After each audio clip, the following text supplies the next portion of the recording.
Hello everyone, welcome to our channel. ఎడతెరిపి లేకుండా కురుస్తున్నటువంటి భారీ వర్షాలు తీవ్ర అల్పపీడనంగా మారినటువంటి ఉపరితల ఆవర్తన ద్రోణి. వివరాల్లోకి వెళ్దాం. వాతావరణ పరిస్థితులు ఏంటి, ఏ జిల్లాలో వర్షాలు పడే అవకాశాలు తెలుసుకునే ముందు మీరు ఇంకా మన ఛానల్ కనుక సబ్స్క్రైబ్ చేయనట్లయితే వెంటనే సబ్స్క్రైబ్ చేసి పక్కన ఉన్న బెల్ ఐకాన్ ని కూడా క్లిక్ చేసేయండి. ఇక లేట్ చేయకుండా వివరాల్లోకి కనుక వెళ్ళినట్లయితే బంగాళాఖాతంలో ఏర్పడినటువంటి ఉపరితల ఆవర్తన ద్రోణి బలపడుతుంది.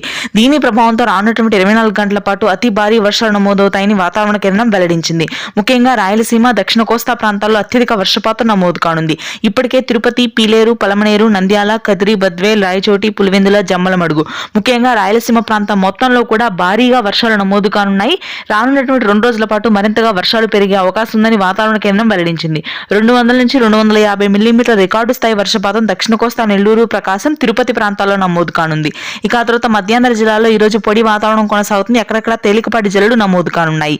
ఈ అల్పపీడన ప్రభావంతో ఇప్పటికే తమిళనాడులో ఎడతెరిపి లేకుండా కురుస్తున్నటువంటి వర్షాల దాటికి రెడ్ అలర్ట్ ని ప్రకటించింది వాతావరణ కేంద్రం. కడప, అన్నమయ్య, సత్యసాయి, తిరుపతి, చిత్తూరు, నెల్లూరు ప్రాంతాల్లో అత్యధికంగా అల్పపీడన ప్రభావం ఉండనుంది. ఇక ఆ తర్వాత ఉత్తర కోస్తాలోని శ్రీకాకుళం, విజయనగరం, విశాఖపట్నం ప్రాంతాల్లో తేలికపాటి వర్షాలు నమోదు కానున్నాయి. చలి తీవ్రత తెలుగు రాష్ట్రాల్లో భారీగా పెరుగుతుంది. దక్షిణ కోస్తా, దక్షిణ తెలంగాణ ప్రాంతాల్లో కూడా ఈ రోజు అక్కడక్కడ తేలికపాటి వర్షపాతం నమోదవుతుంది.